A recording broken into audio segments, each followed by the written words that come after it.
안녕하세요. K입니다. 오늘 제가 가져온 책은 만일 내가 인생을 다시 산다면인데요. 여러분은 인생을 다시 산다면 자신에게 무엇을 이야기해주고 싶으십니까? 또 돌이켜본다면 무엇을 후회하십니까? 저자는 이렇게 이야기합니다. 하나의 문이 닫히면 또 하나의 문이 열린다. 그러니 더 이상 고민하지 말고 그냥 재미있게 살아라. 내가 22년간 파킨슨병을 앓으면서도 유쾌하게 살 수 있는 이유. 그러나 40살에 알았더라면 더 좋았을 것들. 만일 내가 인생을 다시 산다면 이번에는 용감히 더 많은 실수를 저지르리라. 느긋하고 유연하게 살리라. 그리고 더 바보처럼 살리라. 매사를 심각하게 생각하지 않을 것이며 더 많은 기회를 붙잡으리라. 여행을 더 많이 다니고 석양을 더 자주 구경하리라. 산에도 더욱 자주 가고 수영도 많이 하리라. 실제적인 고통은 많이 겪더라도 상상 속의 고통은 가능한 한 피하리라. 보라, 나는 시간을 하루하루를 의미 있고 분별 있게 살아온 사람 중에 하나이다. 나는 많은 순간들을 맞았으나 만일 내가 인생을 다시 산다면 나의 순간들을 더 많이 가지리라. 사실은 그러한 순간들 외에는 다른 의미 없는 시간들을 갖지 않도록 애쓰리라. 오랜 세월을 앞에 두고 하루하루를 살아가는 대신 이 순간만을 맞으면서 살아가리라. 미국 켄터키주의 어느 산골에 살던 나딘 스테어 할머니가 85세가 되던 해에 썼던 시 만일 내가 인생을 다시 산다면 중에서 저자 김해남 서울에서 태어나 고려대학교 의과대학을 졸업하고 국립정신병원 현 국립정신건강센터에서 12년 동안 정신분석 전문의로 일했다.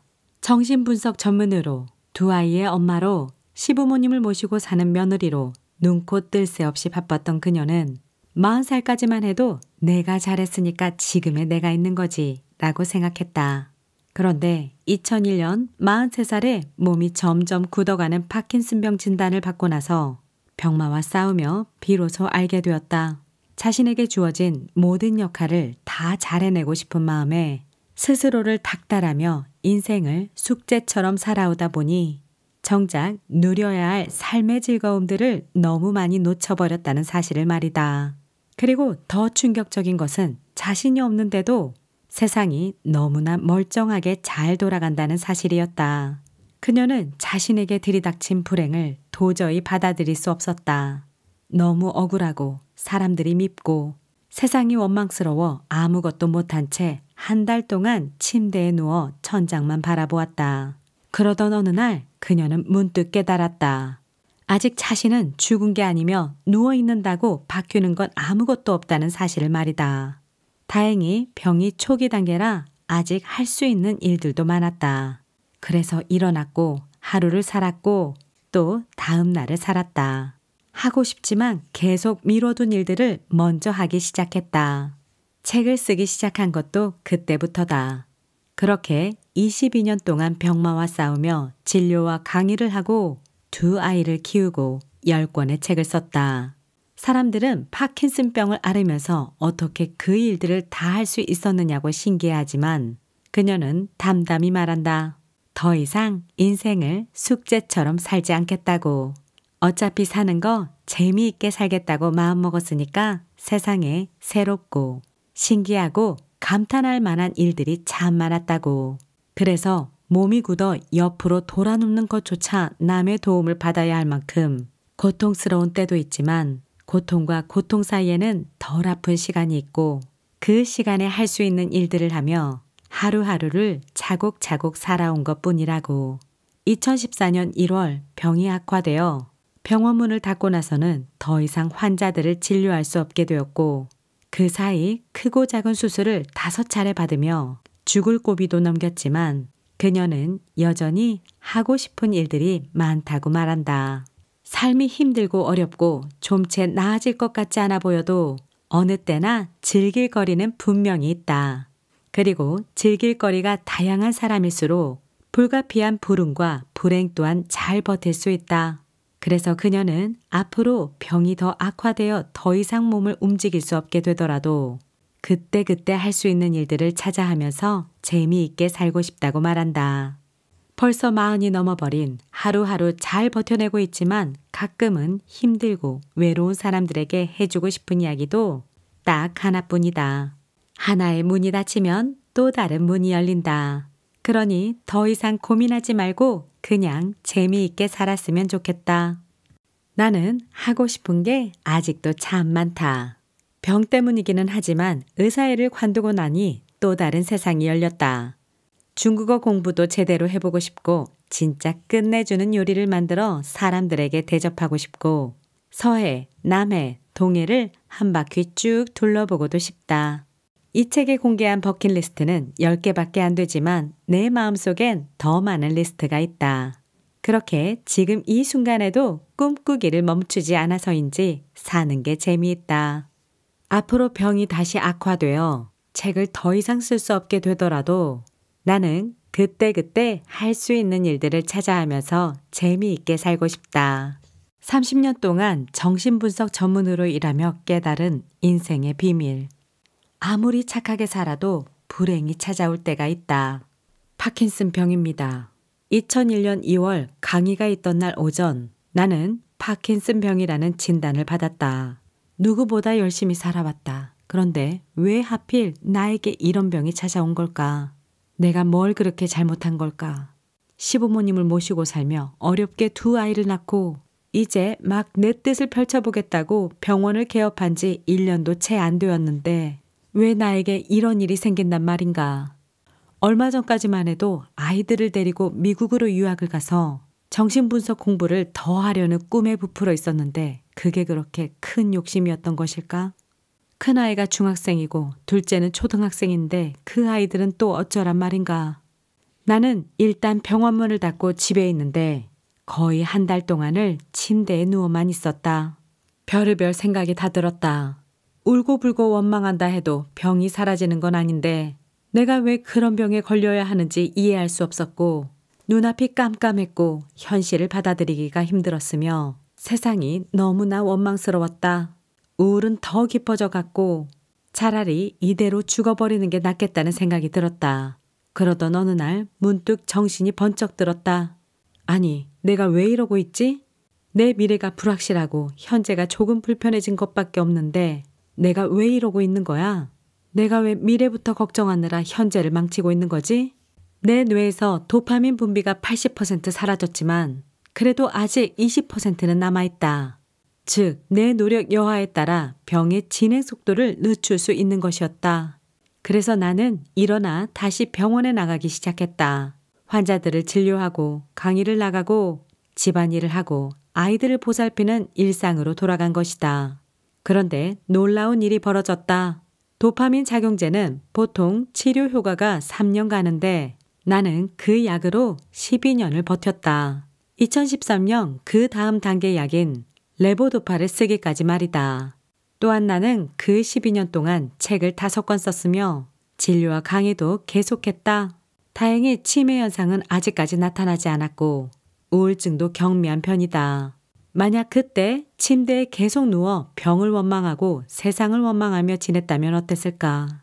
몸을 움직이지 못하고 치매에도 걸리고 우울증의 늪에 빠져 허우적대는 나를 상상하며 그 시간을 보냈더라면 지금의 나는 없었을 테고 그저 의미 없는 하루하루가 반복되었을 것이다.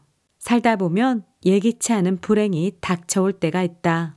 그것을 피할 수 있는 방법은 없다. 하지만 그 후의 시간을 어떻게 보낼지는 내가 어떻게 마음먹느냐에 달려있다. 똑같은 12년이라도 그 결과가 확실히 다른 것처럼 말이다. 그것이 내가 2001년 2월에 파킨슨병 진단을 받고 깨달은 삶의 진실이다. 완벽한 때는 결코 오지 않는 법이다. 실패나 실수를 용납하지 못하는 완벽주의자들은 사는 재미를 모른다. 매일같이 높은 목표를 세워놓고 그것을 달성하기 위해 오늘을 다 바치기 때문이다. 목표를 이루지도 못했는데 도중에 삶을 즐긴다는 건 그들에게 있을 수 없는 일이다. 놀고 싶지만 내일 볼 시험을 걱정하느라 놀 수 없는 학생처럼 말이다. 문제는 완벽주의자들에게는 매일이 시험이라는 데 있다. 심지어 그들은 매일 100점을 맞고 싶어 한다. 그리고 그들은 실수하지 않기 위해 완벽한 준비를 꿈꾼다.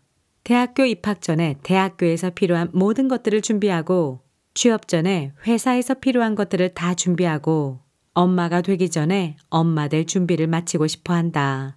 결혼하려면 아파트가 마련되어 있어야 하고, 경제적 능력이 없이는 애를 낳아서도 안 된다고 생각한다. 경우의 수를 따져볼수록 준비 목록은 더 늘어나고, 그에 대한 대비책을 세우느라 결국 아무것도 시작하지 못한다. 계속 준비만 하다가 인생을 다 보내는 것이다. 그런데 모든 것이 완벽하게 준비되어야 움직일 수 있다고 생각하면 한 발자국도 움직이지 못한다. 내일 당장 어떤 일이 벌어질지 모르는데 그 모든 위험성을 예측하고 예방해 놓는 것은 불가능에 가깝기 때문이다. 사진가 앙리 까르띠에 브레송은 이런 말을 남겼다고 한다. 나는 평생 생의 결정적 순간을 포착하기 위해 헤맸다. 그러나 인생의 모든 순간이 결정적 순간이었다. 그래서 나는 완벽한 때를 기다리지 않는다. 내 삶에는 늘 빈 구석이 많았고 그 빈 구석을 채우는 재미로 살아왔고 앞으로도 그럴 테니까 나는 가고 싶은 길을 갈 것이다. 준비가 좀 덜 되어 있으면 어떤가. 가면서 채우면 되고 그 모든 순간이 결정적 순간인 것을. 내 경험상 틀린 길은 없었다. 실패를 하더라도 실패로부터 무언가를 배우면 그것은 더 이상 실패가 아니었고 길을 잘못 들었다 싶어도 나중에 보면 그 길에서 내가 미처 몰랐던 것들을 배움으로써 내 삶이 더 풍요로워졌다. 때론 내 뜻대로 흘러가지 않는 인생 때문에 화가 난 적도 있지만 분노의 힘이 나를 살게 한 적도 있다. 그러므로 가장 빠른 직선 코스로 가야 한다는 강박관념만 버린다면 한 발짝을 떼는 것에 대해 두려움을 가질 이유는 없다. 남보다 빨리 목적지에 도착해봐야 그 기쁨을 같이 나눌 사람이 없다면 오히려 그게 더 슬픈 일이다. 그러니 어떤 순간에도 삶을 포기하지 말고 용기 내어 일단 한 발짝만 내디뎌보라. 나는 화장실에 가기까지 5분이 걸렸지만 도착한 순간 해냈다는 기쁨에 환호성을 질렀다. 당신이 누구든 어떤 상황에 있든 한 발짝을 내디딘 순간 알게 될 것이다. 용기 내기를 참 잘했다는 것을. 사람들은 자기가 원하는 것은 꼭 이루어져야 한다고 생각한다. 그래서 다른 길이 있을 수도 있는데 원하는 게 이루어지지 않았다는 이유만으로 실패했다고 단정짓는다. 하지만 그것은 하나의 문이 닫힌 것일 뿐 그 이상도 그 이하도 아니다. 게다가 하나의 문이 닫히면 또 다른 문이 열린다. 그러니 자신이 꿈꾸던 최선이 이루어지지 않았다고 해서 좌절할 필요가 전혀 없다. 최선이 아니면 차선이 있는 법이고 차선이 아니면 차차선이 기다리고 있는 법이니까. 그리고 나처럼 차선의 길에서 미처 생각하지 못한 더 큰 가능성을 발견할 수도 있다. 정말이지 가보지 않으면 모르는 게 인생이고 끝까지 가봐야 아는 게 인생이다. 자신의 역사를 써나간다는 것, 그것은 인생을 주체적으로 살아간다는 뜻이다. 누가 나를 함부로 대하고 나를 자신의 뜻대로 좌지우지하려고 해도 그에 휘둘리지 않고 살아간다는 의미다. 여자 후배들은 나를 찾아와 아이를 낳는 게 두렵다고 했다. 환자보랴, 논문 쓰랴, 일도 산더미처럼 많은데 언제 아이를 낳고 키울 것인가. 아이를 잘 보살필 자신도 없는 데다가 그 때문에 어쩔 수 없이 일을 소홀히 하게 되어 승진에서 밀리고 도태될까봐 두렵다고도 했다. 그 마음을 어찌 모르겠는가. 세상이 달라졌다고 해도 워킹맘의 길은 아직도 힘든 측면이 많이 있다. 아침에 일어나면 오늘 하루를 또 어떻게 버텨야 하나. 한숨이 먼저 나왔다. 2 아이를 낳고 아이들을 키우며 의사생활을 계속했는데 병원 일 하랴, 집안일 하랴, 2 아이 키우랴, 시부모 봉양하랴. 하루가 어떻게 가는지 모르는 날들의 연속이었다. 하지만 남편과 가족들 모두 도와주지 않는데 4가지 역할을 다 하려고 하니 그 어느 것 하나 제대로 하는 게 없을 수밖에 없었다. 그래도 딴에는 최선을 다하는 건데 병원에서도 집에서도 그걸 알아주는 사람은 아무도 없었다. 게다가 엄마로서 아이들을 제대로 돌보지 못하고 있다는 죄책감과 미안함에 감히 힘들다고 말하지도 못했다. 그러는 사이 아이를 키우는 것도 병원 일을 하는 것도 집안일을 하는 것도 모두 다 숙제처럼 하기 싫지만 해야 하는 일들이 되어버렸다. 아침에 일어나면 오늘 하루를 또 어떻게 버텨야 하나 한숨이 먼저 나왔다. 어느 순간 나는 웃음을 잃어버렸다. 왜 나 혼자 이 모든 것을 감당해야 하나? 라는 피해의식에 사로잡혀 남편과 가족들을 원망하고 불공평한 세상을 원망했다. 돌이켜보면 그때 그렇게라도 버티지 않았더라면 지금의 내가 없을지도 모른다.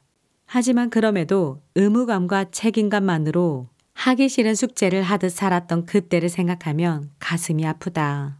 내가 지금껏 살면서 가장 후회하는 것, 그것은 바로 그때 삶을 즐기지 못했다는 것이다. 아이를 키우는 기쁨을 즐기기는커녕 행여 아이에게 부족하고 좋은 엄마가 안 될까봐 스스로를 닥달하면서 살았고 일의 기쁨과 행복을 느끼기보다 행여 뒤처질세라 쫓기듯 일을 하고 공부를 했다.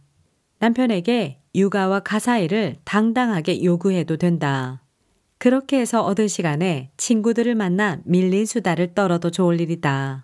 보고 싶은 영화를 보고 듣고 싶은 음악을 들을 시간이 정말 없을까? 마음만 먹으면 끝없이 만들 수 있는 것이 삶의 즐거움이다. 그냥 아무것도 하기 싫으면 아무것도 하지 않으면 될 일이다. 내가 아는 한 워킹맘은 너무 지치고 힘든 날에는 주차장에 차를 대고 1시간쯤 좋아하는 음악을 들으며 가만히 있곤 했다. 가족들에게는 차가 밀려 귀가가 좀 늦어질 것 같다는 거짓말을 하고선 말이다. 나는 그녀에게 잘하고 있다고 말해주었다. 삶을 즐기는 것은 무언가를 해야 한다는 말을 줄이고 무언가를 하고 싶다는 말을 늘려가는 것이 그 시작이다. 천재는 노력하는 자를 못 당하고 노력하는 자는 즐기는 자를 이기지 못한다. 그리고 의무감과 책임감만으로 살아가기엔 인생이 너무 아깝지 않은가? 다시 그 시절로 돌아갈 수 있다면 나는 눈앞에 놓인 과제들에 내 인생을 다 내어주기보다는 좀 더 멀리 보며 나를 더 아껴주고 틈틈이 나에게 즐거운 음악을 들려주고 달콤한 휴식을 허락할 것이다. 해봤자 안 될 게 뻔하다는 말부터 멈출 것. 심리학에서 무기력이란 에너지가 바닥나 아무것도 하지 못하는 상태를 말하며 자신에게 무슨 일이 일어나든 스스로의 힘으로 처지를 바꿀 수 없다고 생각하는 것을 의미한다. 그런데 무력감은 생각보다 더 사람을 힘들게 한다. 성폭행을 당하거나 천재지변을 당한 이들을 가장 고통스럽게 하는 것은 그런 수치스럽고 무서운 상황에서 자신이 할 수 있는 것이라곤 아무것도 없었다는 사실, 즉 무력감이었다고 한다. 무기력한 사람들은 아무것도 안 하면서 외부 상황이 바뀌기만을 바란다. 상황이 확 변해서 무언가 할 수 있게 되기를 바라는 것이다. 하지만 아무도 상황을 바꿔주지 않는다. 그렇다고 내가 뭔가를 바꿀 수 있을까? 계란으로 바위를 치는 것처럼 헛수고하는 건 아닐까? 맞다. 변하는 게 없을 수도 있다. 그런데 분명한 것은 한 발짝이라도 움직이면 적어도 지금 무기력하게 서 있는 그곳은 탈출할 수 있고 가능성이 보이는 또 다른 곳에 닿게 된다는 것이다. 그리고 어차피 사람은 살아가게 되어 있다. 가족의 죽음을 겪고 나서 나는 살면서 다시는 웃을 일이 없을 거라고 생각했지만 몇 년이 지나고 웃음을 되찾았다. 그렇다면 우리에게 남은 것은 어떻게 살 것인가에 대한 답이다. 유대인으로 아우슈비츠 수용소에서 살아남은 정신의학자 빅터 프랭클은 가진 것을 모두 빼앗기고 최악의 상황에 놓인다 해도 우리에게는 절대 빼앗길 수 없는 한 가지가 있다고 했다. 그것은 그 상황을 어떻게 받아들일까에 대한 우리 자신의 선택권이다. 즉, 아무것도 할 수 없는 상황이라고 해도 우리에게는 선택권이 있다. 무기력하게 누워서 천장만 보고 살 것인지, 일단 밖에 나가 할 일을 찾아볼 건지 선택할 권리가 있다는 말이다. 막상 밖에 나가보면 할 수 있는 일은 우리의 생각보다 많다. 설령 가진 게 아무것도 없다 해도 쓰레기를 치우거나 뭔가를 정리하거나 그렇게 할 수 있는 일을 하나씩 발견하다 보면 다른 건 몰라도 무기력의 늪에서는 빠져나오게 된다. 인생은 우리의 뜻대로 흘러가기도 하지만 때론 우리가 원하지 않는 방향으로 흘러가기도 한다. 그 사실은 우리를 슬프게 하지만 그렇다고 우리가 할 수 있는 일이 없는 것은 아니다. 다시 인생의 키를 잡고 전진하다 보면 작은 결실이라도 반드시 맺는 때가 온다. 비록 그것이 내가 애초에 바라던 것은 아니었을지라도 말이다. 나쁜 일이 꼭 나쁜 일이라는 법도 없다. 나쁜 일이 나중에 보면 더 좋은 결과를 만들어낼 때도 종종 있다. 그러니 노력의 결과가 당장 보이지 않는다고 실망하거나 슬퍼하지 않았으면 좋겠다. 무엇을 하든 시간은 흘러간다. 그렇게 누구에게나 똑같이 시간이 가는 것 같지만 어떤 마음가짐이냐에 따라 10년 뒤 인생이 크게 달라진다. 스스로를 바라보는 시각을 바꾸고 열등감의 늪에서 빠져나와 보라. 신기한 것이 면담을 하다 보면 환자가 좋아지고 있다는 최초의 사인은 얼굴에서부터 나타난다. 환자들이 예뻐지고 멋있어지는 것이다. 바로 자신감의 회복을 알리는 사인이다. 자신감이 회복되고 자존감을 찾게 되면 얼굴이 편안해지고 피부가 좋아지면서 빛이 난다. 또한 자신을 억압하고 잡아 끌어내리던 무의식적인 힘으로부터 자유로워지면서 능력도 발전한다. 잃어버린 자존감을 되찾고 새로 태어난 기분으로 세상을 향해 힘찬 발걸음을 내딛게 되는 것이다. 그러니 정말 아름답고 멋진 사람이 되고 싶다면 자신의 자존감부터 체크해 볼 일이다.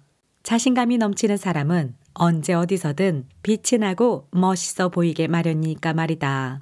혼자만의 경험과 느낌은 기억 속에서 색이 바래져 가기 쉽다. 그러나 다른 사람과 함께 공유한 기억은 추억이 되고 역사가 된다. 그와 나 사이의 공간에 저장되어 의미를 부여받고 확장될 수 있는 것이다. 즉 서로가 간직하고 있는 추억이 되어 언제든 그 추억을 불러올 수 있게 된다. 그래서 혼자여도 좋지만 둘이어서 더 좋고 셋이라서 더 좋을 수도 있다. 사람들과 부대끼고 치이다 어쩔 수 없이 마음의 문을 닫아버렸다면 꽁꽁 걸어 잠근 마음의 빗장을 푸는 데 필요한 것은 결국 누군가의 다정함 또는 나부터의 다정함이 그것을 풀어줄 수 있다. 파킨슨병에 걸리고 나서 나는 집을 지고 다니는 달팽이가 된 기분이었다. 내 몸이 집이고 내 머리가 이걸 끌고 가는데 옛날에는 머리에서 명령을 내리면 몸이 알아서 착착 움직인 반면 지금은 쉽게 움직이지 않는다. 집을 끌고 가기가 여간 어렵지 않은 것이다. 내 경우 오른쪽 다리가 먼저 약해지기 시작해 그 다리를 끌게 되었는데 어떻게든 오른쪽 다리에 힘을 주고 움직여 보려고 해도 꿈쩍하지 않았다. 대신 튼튼한 왼쪽 다리에 힘을 줘서 움직이면 오른쪽 다리도 같이 따라갔다. 그때 새삼 깨달았다. 힘이 남아있는 강한 쪽을 더욱 강화시켜서 움직이면 약한 쪽이 따라가는데 약한 쪽에 포커스를 두고 움직이려고 하면 죽어도 안 움직인다. 즉 약한 부분인 단점을 고치려고 애쓰는 것보다 오히려 강한 부분인 장점에 집중해 그것을 강화시키는 게 낫다. 못하는 것을 잘하려고 하면 낭비되는 에너지가 너무 많다. 그러니 단점은 그냥 두고 그 시간에 장점을 더 키워나가면 많은 것을 얻을 수 있다. 뛰어난 장점이 단점을 커버해버리는 것이다. 그러면 단점 때문에 더 이상 스트레스를 받지 않을 수 있고 남들이 그 단점을 공격해도 끄떡하지 않을 수 있다. 탁월하게 잘하는 게 있는데 뭐가 두렵겠는가. 그래서 약한 부분을 두려워하지 않고 드러낼 수 있는 사람이 진정 강한 사람이라고들 하는 것이다. 유머의 힘은 역시 세다. 사람들이 나의 병에 대해 알고 나면 어쩔 줄을 몰라 한다. 어떻게 위로해야 좋을지 모르겠다는 표정이 역력하다. 그럴 때마다 나는 먼저 웃으며 그런다. 제가요, 옛날에는 가진 거라곤 돈하고 미모밖에 없었거든요. 근데 나이가 드니까 병하고 빚밖에 안 남았어요. 그러면 사람들이 심각한 표정을 풀고 나를 대하는 걸 불편해하지 않는다. 내가 파킨슨병을 앓고 있는 것은 사실이지만 그렇다고 나는 병자다 라며 늘 심각하고 우울하게 살기는 싫다. 나는 여전히 농담을 즐기고 사람들과 웃으며 살고 싶다. 그래서 음식값을 계산할 때도 그런다. 제가 다리가 불편하니까 제일 좋은 게 뭔지 아세요? 음식값을 안 내요. 제가 계산대에 도착하면 사람들이 이미 다 계산한 뒤더라고요. 근데 오늘은 제가 살 기회를 주시면 안 될까요? 그런데 참 신기한 게 그렇게 유머를 던지고 나면 내 병이 가볍게 느껴져서 기분이 좋아진다. 유머가 병의 무게를 줄여주는 역할을 하는 것이다. 내친 김에 내가 나에게 붙인 별명도 있다. 3아워 우먼. 약을 먹으면 3시간 동안은 괜찮아서 만든 별명인데 원더우먼은 아니지만 나름 괜찮은 별명인 것 같다. 요즘은 3아워 우먼이 아니라 2아워 우먼이야. 그런데 역시 유머의 힘은 세다. 유머를 한 사람이나 유머를 받아들이는 사람이나 잠시나마 무겁고 어두운 분위기에서 벗어나 밝게 웃게 해준다. 훨씬 더 행복해질 수 있는 나를 가로막은 것은 바로 나였다. 무엇인가를 더 원하고 그것을 손에 넣는다고 해서 행복해지는 건 아니다. 원하는 것을 손에 넣는 순간 바로 우리는 더 큰 것을 원하게 된다. 사람의 욕심은 끝이 없는데 그에 비해 내가 가진 것이 늘 부족하게 느껴지기 때문이다. 행복은 오히려 덜어냄으로써 찾아온다. 가지지 못한 것들에 대한 욕심을 덜어내는 것. 나에 대한 지나친 이상화를 포기하는 것. 세상은 이래야 하고 나는 이래야 한다는 규정으로부터 벗어나는 것.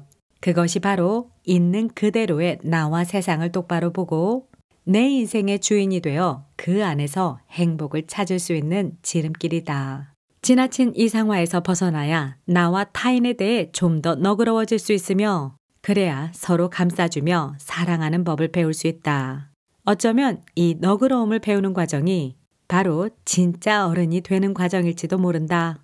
그리고 그것은 우리 인생에서 진정 중요한 것이 무엇인지를 알게 되는 과정이며 마음의 평화와 행복을 찾아가는 과정이며 삶을 깊게 이해하는 법을 배우는 과정이다.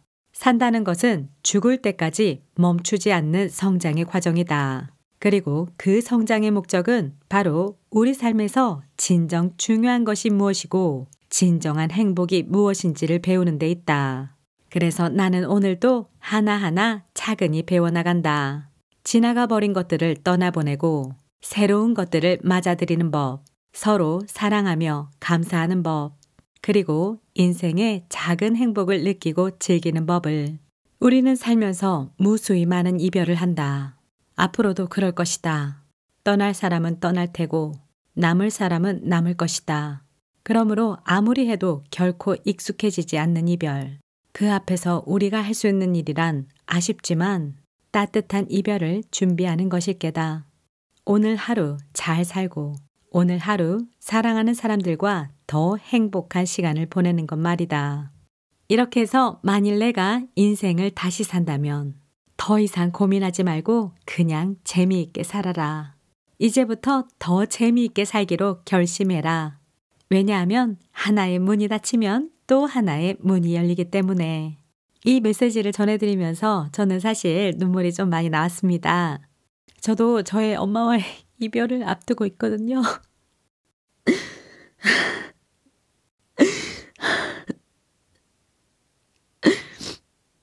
사랑하는 사람과의 이별. 그것은 너무나 슬픈 일이지만 따뜻한 이별을 맞이하기 위해 지금 최선을 다하고 있습니다. 저희 가족 모두. 우리의 소중한 건강, 우리의 소중한 가족,